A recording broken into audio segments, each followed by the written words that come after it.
revival breaks out, the Great Awakening, the Second Great Awakening rather. He has this Great Awakening happening, and all of a sudden, the Baptist churches start growing like crazy. All across the east and moving toward the west and down to the south. It's just unbelievable. And then the Methodists, they started growing like fire.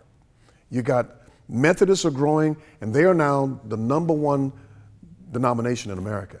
Then you have #2, or the Baptists, as far as church growth and also baptisms. So it's just a great example of what revival looks like when a people returns to God, he returns to them, and he invites them to be on mission with him, to redeem a lost world. And that's exactly what happened. Then in 1845, what do you get? You get the Baptists coming together to start their convention. They're growing. And now they want to be a part of the mission force now, right? They want to now educate these poor preachers to get doctorate degrees, so they got to start their seminaries.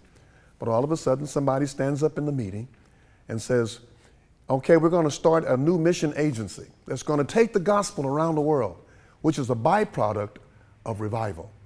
It's spiritual awakening, where the church gets engaged with carrying the gospel around the world.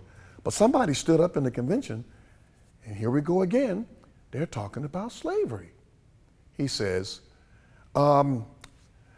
before we vote on this issue of raising up missionaries to go overseas to Africa, we want to make sure that slave owners do not get permission to do that. And so all of a sudden, they had to vote. Great argument took place, great discourse about, God's opinion on slavery and then what God doesn't like about slavery. And it went on for a while, and then they said, okay, let's vote.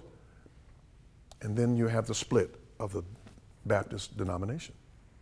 You have what is called Southern Baptists, and you have your Northern Baptists. And the Southern Baptists agreed that slave owners can be missionaries. Yes, and then the Methodists, they came together in 1855. And they had their convention, and somebody stood up and said, slavery. And others said, well, God, his opinion about slavery was that God said, okay, just treat them right. And all of a sudden, the vote came about. Now you know why we're called the United Methodists today. They were divided.